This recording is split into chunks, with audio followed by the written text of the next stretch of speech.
지금은 데드캣 바운스라고 보시는 게 맞을 것 같아요. 이제 막 코로나 버블 정도만 빠진 거였거든요.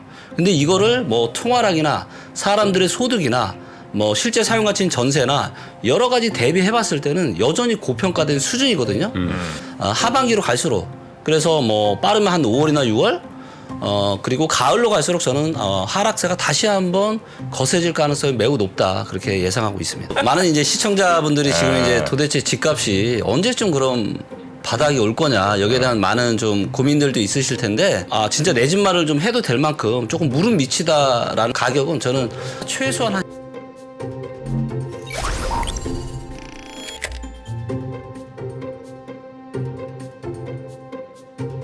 오늘 저 부동산 이야기 리치고 우리 김기현 대표님과 함께 나눠 보겠습니다. 어서 오십시오. 네 안녕하세요. 어서 오세요. 네, 반갑습니다. 네. 자 부동산 지난번에 2월 초에 오셨잖아요. 네네. 네. 한 달이 조금 지났는데 분위기가 조금 바뀌었어요. 어때요? 이게 아파트 단지별로 보면 너무 다른 것 같아요. 일단 이제 큰 흐름 차원에서 최근도 이제 여전히 좀 하락을 하고 있고요. 요 모습은 네. 최근 3개월, 그 다음에 최근 1개월에 지금 매매가 시세가 어떻게 움직이는지를 지금 보여주고 있는 건데, 보시는 것처럼 여전히 하락을 하고 있죠, 전반적으로는. 네. 그리고 이제 좀 매물을 좀 보시면 매물에 이제 조금 좀 변화가 있거든요. 네. 그래서 최근에 이제 보시면 요게 이제 매매의 매물량이에요, 파란색 선이. 네. 그래서 다시 또 팔려고 하는 매매 매물량이 지금 다시 또 많아지고 있습니다. 네. 그러니까 매도세가 다시 또 좀 많아지고 있다라는 거고요. 그다음에 전세는 다행히도 전세는 좀 매물이 좀 줄어들고 있습니다.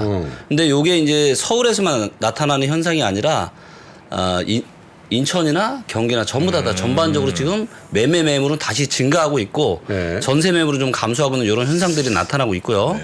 그다음에 요즘 이제 거래량이 뭐 조금 반등했다라고 하지만 거래량이 너무 없기 때문에 호가 데이터를 보시는 게 좀 좋은데요.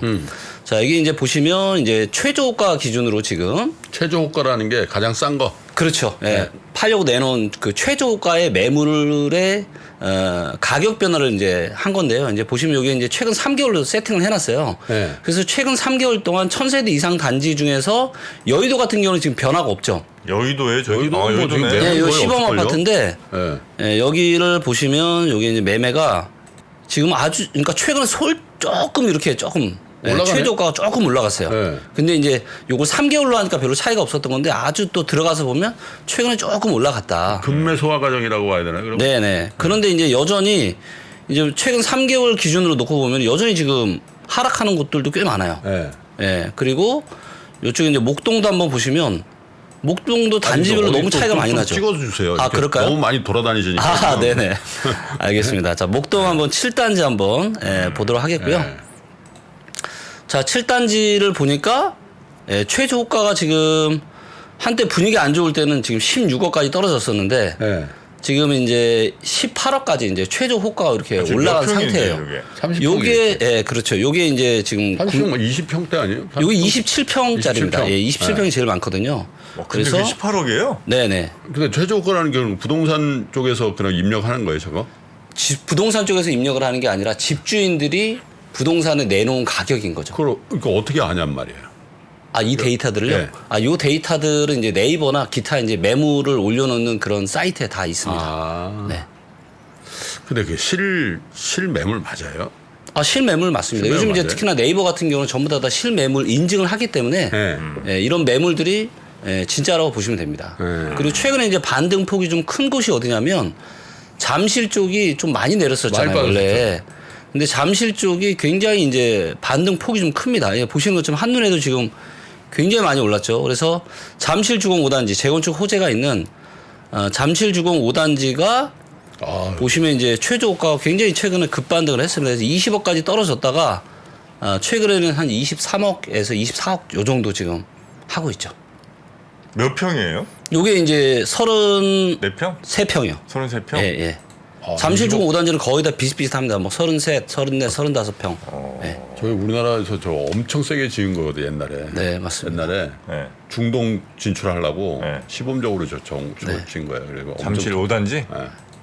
그래서 최근 전반적으로 조금 지금 분위기가 좋아지고 있는 것만은 틀림이 없는 것 같습니다. 근데 그게 이제 잠시 약간의 그 뭐라고 그러지? 데드캣 바운스 뭐 이런 네, 것 같은 맞습니다. 거예요? 아니면 이젠 방향이 어쩌면 바뀔 수도 있겠다 이런 느낌이에요. 지금은 데드캣 바운스라고 보시는 게 맞을 것 같아요. 제가 이제 몇 번 말씀을 드렸지만 지금 이제 아파트 이 매매가를 좀 전체로 한번 보시게 되면은 지금 이제 어느 정도 선까지 떨어졌냐면 2020년 지금 이제 한 대략 한 20억, 21억 정도 하거든요. 리센치 기준으로. 근데 요 가격이 이제 한 2020년 한 초중반 정도 가격인 거예요. 네.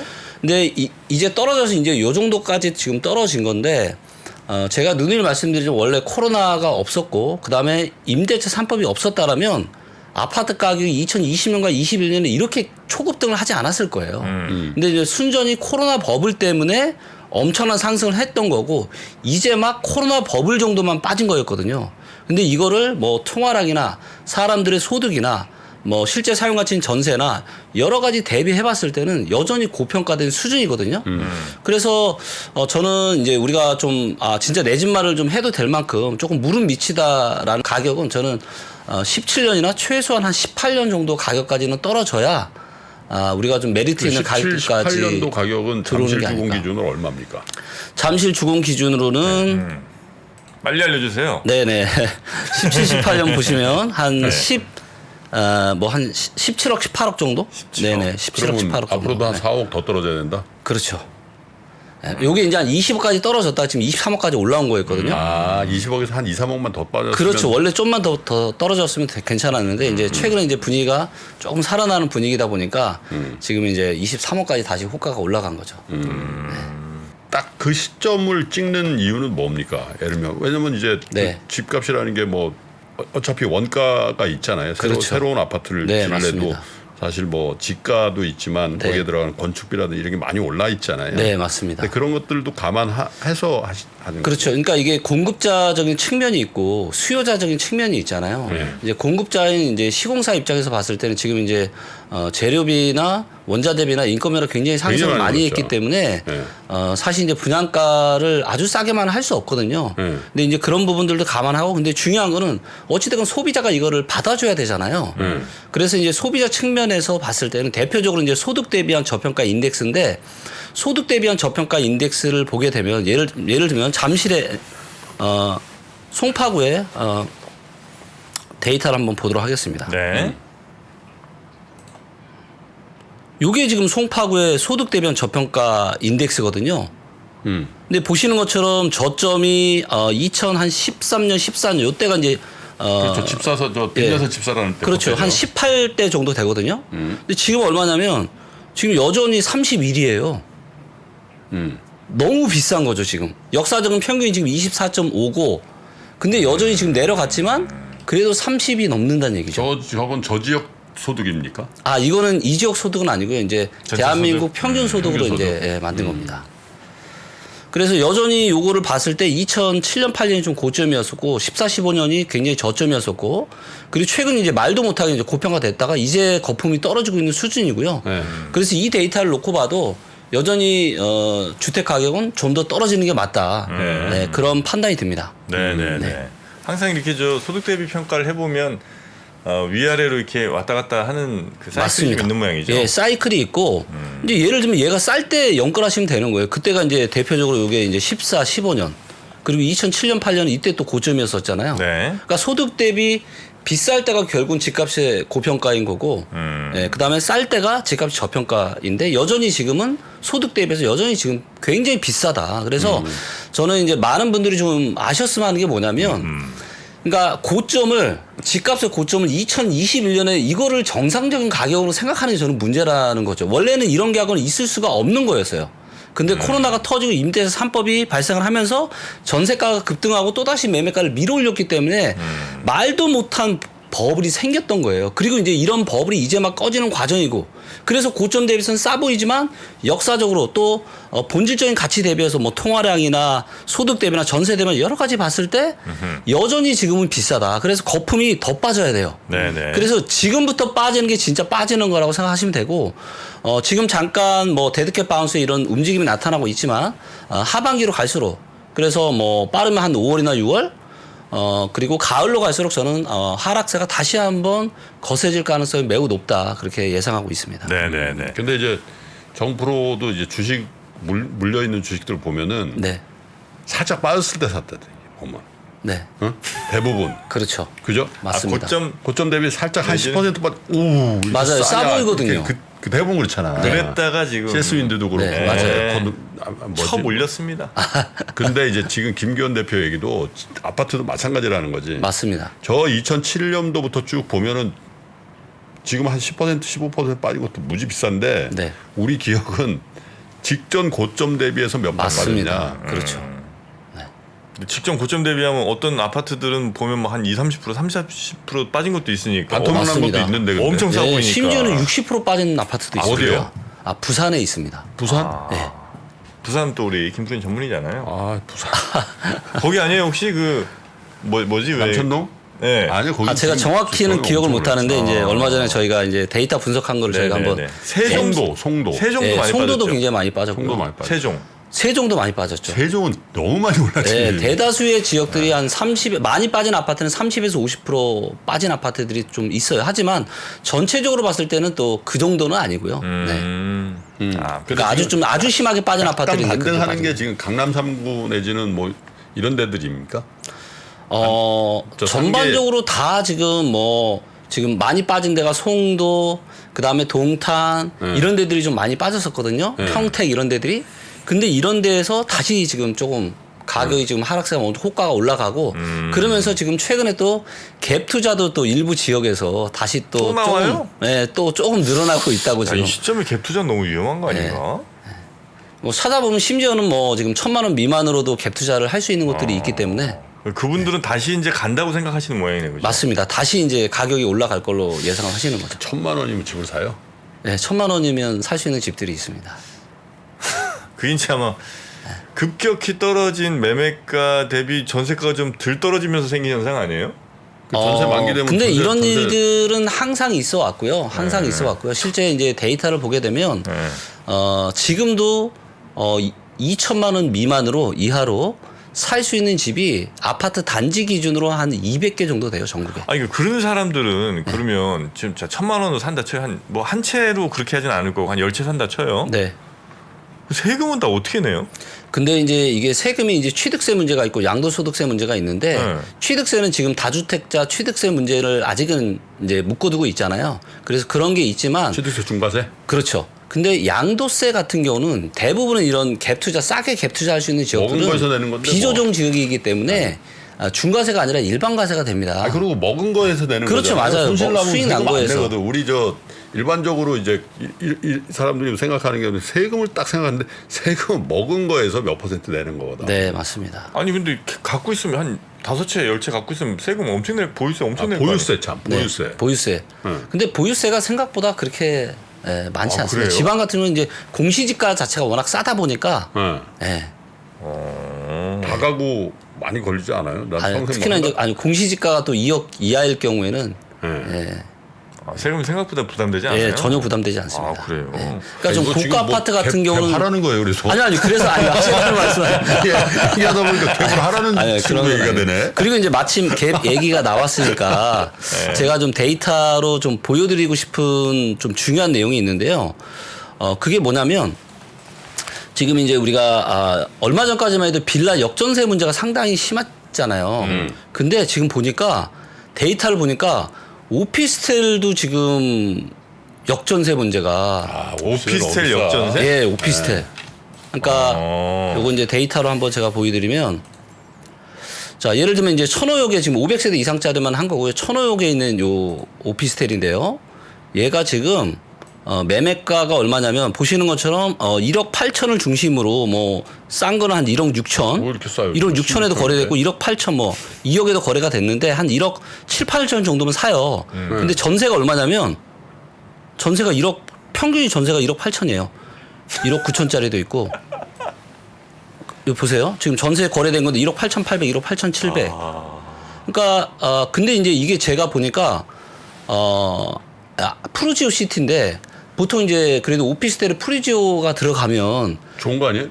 그렇죠. 좋은 것 같죠. 근데 대부분의 이런 오피스텔의 수요자들은 이제 뭘 잘 모르는 좀 이런 MZ 세대 분들이 많잖아요. 아, MZ 세대를 그렇게 하십니까? 아, 아직 죄송합니다. 경험이 부족한. 그렇죠. 경험이 조금 부족한. 잘못 그러면 안 아니, 되고. 그리고 이제 특히나 이제 오피스텔 같은 경우는 실거래가 공개가 이렇게 좀 잘 모르다 보니까 네. 우리가 아파트 같은 경우는 실거래가 공개가 좀 많이 돼서 이런 것들을 다 체킹하고 하는데 오피스텔은 이런 걸 모르니까 근데 만약에 이제 매매 가격이 조금만 하락을 해도 이건 바로 역전세 나는 거잖아요. 지금 상황도 역전세 나는 곳들이 일부 있는 전세가 거고요. 유지가 안 되겠죠. 그렇죠. 근데 이제 이거를 제가 보기에는 이제 자칫 잘못했다가 오피스텔 가격이 떨어지면 이 세입자로 들어간 전세로 들어간 우리 MZ 세대 분들이 좀 문제가 또다시 이런 역전세에 대한 문제가 생길 수 있다라는 거죠. 그리고 이런 것들이 천호동만 있는 게 아니고 이 역삼동에도 굉장히 또 좋은 이 역삼역 센트럴 푸르지오 시티라고 하는 또 오피스텔이 있는데 푸르지오에 뭐 꽂히셨어요. 자꾸 아니 푸르지오. 아니 근데 데이터를 찾아보니까 제가 역전세를 찾아내다 보니까 푸르지오가 많은 거예요. 근데 이제 제가 드는 생각이 뭐냐면 이게 아무래도 좀 세입자 입장에서는 푸르지오가 들어가니까 뭔가 좀 이렇게 좋다라고 그렇지. 느껴지잖아요. 그러니까 전세금을 많이 내도 괜찮을까? 괜찮다라는 그런 생각들을 하는 거죠. 네. 그 시공을 거기서 한 건데. 그렇죠. 사실은. 네네. 그리고 그거가 예를 들어 이제 매매가가 더 떨어졌어요. 그래서 전세가 1억 8천원인데 매매가가 1억 6천 됐어요. 네. 근데 집주인은 도저히 물어줄 생각도 없고 능력도 없는 것 같아. 네. 그냥 저 이거 받으세요 뭐 이렇게 할 수도 있잖아요. 네. 전세가로 그냥 아, 네. 네. 그냥 그러면 이제 그런 입지에 따라 다르긴 하지만 방법이 없잖아요, 근데. 네, 상대방. 방법이 없죠. 근데 그렇게라도 하면 다행인 거고요. 네. 그리고 이제 황금성이 문제인데 이렇게 사실 이 정도면 그래도 한 500세대 이상 되는 오피스텔은 황금성이 있을 수 있거든요. 네. 괜찮거든요. 그래서 이런 거라면 뭐 받는 것도 괜찮을 것 같습니다. 그 빌라는 그냥 뭐 데이터는 아니더라도 네. 요즘 어떻게 분위기가 좀 막 그 뭐예요 그 한참 전세왕 그렇죠. 뭐 이게 맞아요. 사기 많고 빌라왕, 이러잖아요. 빌라왕. 빌라왕. 그렇죠. 지금 빌라 분위기가 굉장히 안 좋을 것 같은데. 굉장히 안 좋고 수요가 없죠. 빌라에 대한 수요가 없고 그게 오히려 어떻게 보면 최근에는 이제 공유 주거 쪽으로 좀 왜냐면 공유 주거 하는 회사에 공유요? 대한 공유 주거요. 그래서 그런 쪽은 이제 전세금 뗄 염려가 없다 해서 조금 그쪽으로 수요가 공유 좀 주거가 뭐예요? 공유 주거가 뭐냐면 그 그러니까 같이 쉐어하우스처럼 집을 같이 쉐어해서 사는 거죠. 서블렛 뭐 이런 거 같은 건가? 네네. 그래서 공유 네. 뭐 거실이나 뭐 이런 주방 같은 걸 같이 화장실 같이 쉐어하고 쓰고. 각자의 방이 따로 있는 이런 형태. 마음의 준비하라는 거죠. 공유를 하는 걸로. 우리 집 누구 공유할 사람 없나? 내가 솔직히 내가 개인적인 얘기지만 정프로한테 진짜 말 진짜 안 들어요. 제가 부동산 때문에 혹시 뭐 정주해야 된다고 제가 결혼하자마자 네. 아무리 저 자유로운 영혼에도 정주해야 된다 애들 생각해서 그래서 우리 동네 전세를 넣어야겠다. 네. 근데 하물며 내가 전세금 좀 빌려준다고도 얘기했어요. 근데 일단 저는 아파트를 안 좋아해요 워낙. 그 애들 셋인데 애들 저 뛰지도 못하고 그건 뭡니까 그게? 네. 우리 동네 그 아주 구축 아파트인데 네. 2동짜리 이런 것들이 있어요. 네네. 한강 쫙 보이고 근데 네. 그게 50평에 막 전세 엄청 네, 그렇죠. 구축 아파트라고. 네네. 일단 그런 데 들어와 살아라. 그럼 적응하고 그 동네 커뮤니티에 들어가고 돈 모아서 싸게 나온 아파트를 사면은 당신도 이제 정주를 왜냐면 이제 애들 학교 가고 그러고 그렇죠. 초등학교 계속 이사 다니는 거야. 제가 이제 한 말씀 잠깐 네. 제가 팬티까지 조언을 갔잖아. 좀 드리자라면 이제 부동산은 개취가 들어가는 순간 큰일 날 수 있습니다. 개취가 뭐예요? 개인 취향이요. 개인 취향 너무 강해. 그러니까 이게 부동산에 대한 의사결정은 인생에서 가장 비싼 구매 의사결정이잖아요. 네. 그렇기 때문에 내가 돈으로부터 구애를 받지 않아요. 네. 그러면 개인 취향을 적용을 해서 네. 뭐 사는 리빙이든 바잉이든 하시면 되는데 네. 대부분은 그렇지 못한 상황이 워낙 비싸다 보니까 그렇기 때문에 부동산이라는 거는 내 개인 취향보다는 남들의 취향, 대중들의 취향을 고려해서 주식도 의사결정을 해야 됩니다. 마찬가지라는 거예요. 네. 주식도 내가 좋아하는 주식을 사지 말고 남들이 좋아할 주식을 사야 되는데 맞습니다. 너무 개인 취향이 강해. 네. 그 인생 뭐 남습니까? 뭐 남아요? 네. 평생 사는데 그래 내가 좋아하는 것도 안 사, 내가 좋아하는 집도 아닌 집에서 10년, 20년을 살아야 돼. 난 그렇게는 못 살아. 그러시면은 네. 이렇게 하시면 돼요. 개인 취향은 개인 취향대로 하시되 내가 바이하는 내가 즉 사는 집과 리빙하는 집을 따로따로 하시면 되고요. 그 정도까지 능력이 안 돼요. 근데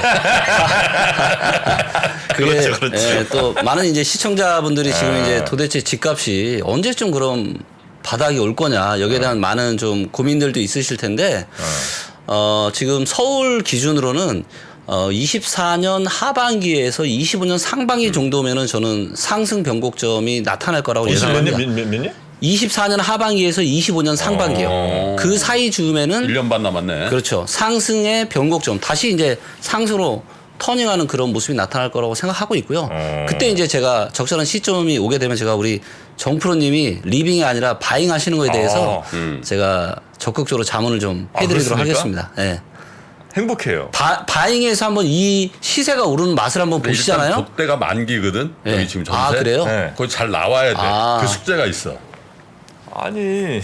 그러니까 이제 개인 취향 얘기하시지만 만약에 이제 집이라는 거를 사서 내가 한번 수익이 나는 걸 보시게 되면 개인 취향이 쑥 들어가실 겁니다. 근데 못 나갈 것 같아 느낌이. 못 나가신다는 게. 왜냐면 이 집이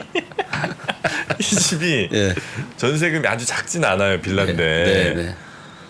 그래서 이거를 나오려면 누군가가 이 집을 들어와야 되는데 이 집이 이제 워낙 그 건물 자체가 저 대출도 많고 이제 전세 보증금이 많은 건물이라 네. 집주인 보고 있다.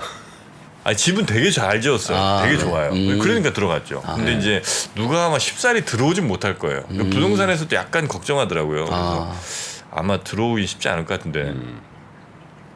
그럼 저는 그냥 여기 계속 살아야 되나? 그럼 뭐 스튜디오를 만들어 그냥 우리가 이사를 가자. 여기 스튜디오 만들고. 네, 알겠습니다. 예. 하여튼 그래서 지금 현재 부동산은 약간의 반등이 잠시 나오긴 했으나 아마 큰 하락세를 면치는 못할 거고 2024년 하반기 혹은 2025년 상반기 정도쯤에 반등의 변곡점이 올 수 있다. 네, 반등이 나타나 특히나 이제 서울은 그럴 확률이 또 상당히 높습니다. 이게 많은 전문가분들이 이제 2022년 7월 달까지도 이제 전세대나 올 거다. 그리고 23년, 24년 상승할 거다라고 이제 예측을 했던 가장 또 중요한 근거가 뭐냐면 서울의 입주 물량이에요. 그래서 이제 잠깐 입주 물량 데이터를 좀 보여드리면 네. 이게 인터넷이 입주 물량 이게 지금 화면이 좀 잠깐 안 뜨는데 잠시만요.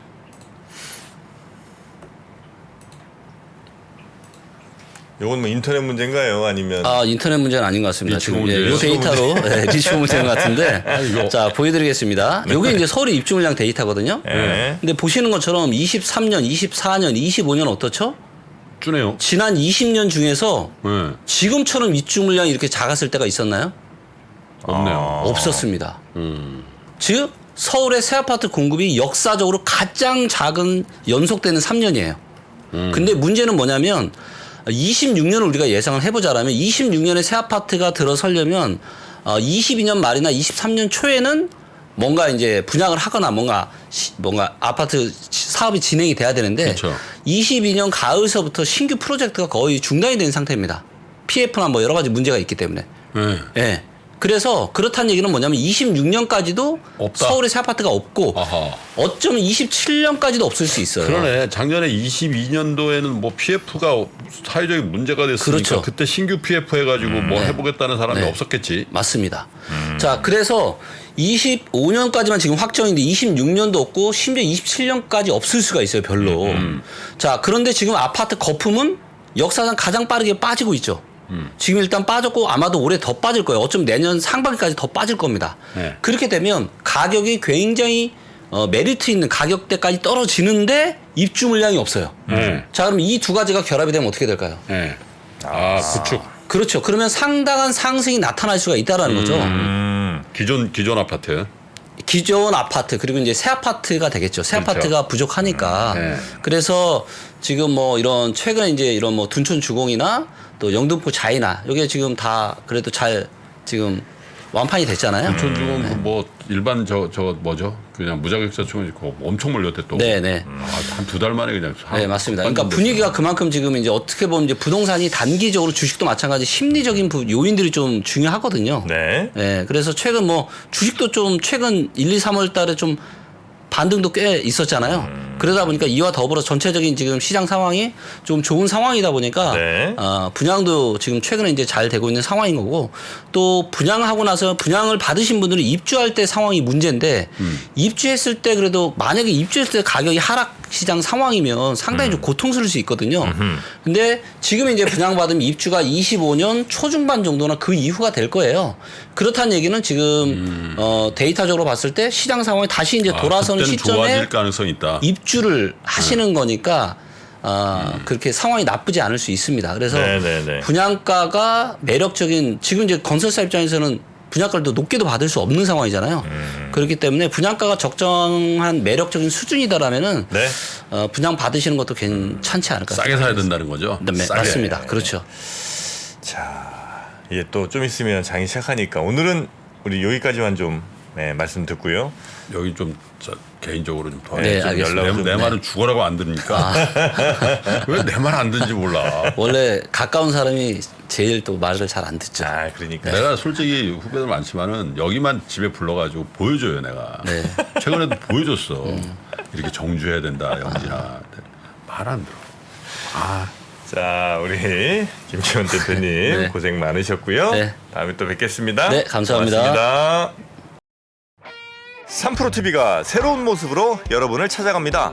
오후 3시 반 클로징벨 라이브는 여도은 앵커 그리고 명민준 앵커가 여명 콤비로 함께 진행을 하고요. 6시 퇴근길 라이브에서는 정프로가 월요일부터 금요일까지 김영렬 센터장, 최창규 본부장 그리고 박지영 차장과 함께 진행을 합니다.